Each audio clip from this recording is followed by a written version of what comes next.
ආයිබෝවන්. අද මම හැදුවේ පරිප්පු වඩේ. අපි බලමු මේ වඩේ එක හදාගන්නේ කොහොමද කියලා. මේ තියෙන කඩල පරිප්පු බටාන කියලා කියන්නේත් මේවටම තමයි. මම මේ පැය දෙකක් පෙඟෙන්න තියලා සෝදලා අරගත්තා. මේ නයි මිරිසුයි යම මිරිසුයි කරපිංචයි බීලුණුයි හීනෙවට කපාගෙන. දැන් මම මේ පරිප්පු ටිකට නයි මිරිස් කලල් දෙකක් දාලා බ්ලෙන්ඩ් කරගත්තා. ඊළඟට මම මේකට මේකතු කරානේ කරපිංචයි ඉතුරු කරගත්ත අමු මිරිස් නයි මිරිස් ටිකයි බීලුණුයි. පරිප්පු ටික ගොඩාක් පිටි වෙනකම් බ්ලෙන්ඩ් කරගන්න හොඳ නැහැ. මං හදන්නේ පරිප්පු වඩේ කන්නේ. එතකොට පරිප්පු ඇටත් එහෙන් මෙහෙන් හැපෙන්න තියෙනකොට මේ වඩේ එක තවත් රසයි. දැන් මම මේකට කහ පොඩ්ඩකුත් එකතු කරනවා.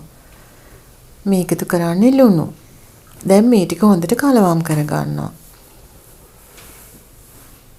ඊළඟට මෙන්න මේ වගේ පොඩි ගුලි හදාගෙන හීනෙවට මේක තුනී කර ගන්නවා. මේ වෙලාවේදී මම තෙල් එකක් රත් වෙන්න තියලා තියෙන්නේ. මේ වඩේ එක මෙන්න මේ වගේ තුනී වුණාම ඉක්මනින් බෙද ගන්නත් පුළුවන්. මැද අමු වෙන්නේත් නැහැ. දැන් මම මේ තෙල් එකට මේවා එකතු කරනවා. ඒ වඩේ එක පොඩ්ඩක් කැඩුනා. ඒ මොකද පරිප්පු වල ඇට ගතිය වැඩි නිසා. අන්න දැන් මම මේ වඩේ ටික දෙපැත්ත හරවමින් බැද ගන්නවා.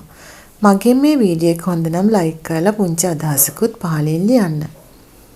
සබ්ස්ක්‍රයිබ් කරන්න අමතක කරන්න එපා. හවස තේ බොන වෙලාවට ඔයාලත් මේ වගේ දෙයක් හදලා බලන්න. මගේ මේ වීඩියෝ එක බලපු ඔයාලට බොහොම ස්තුතියි. සුබ දවසක්.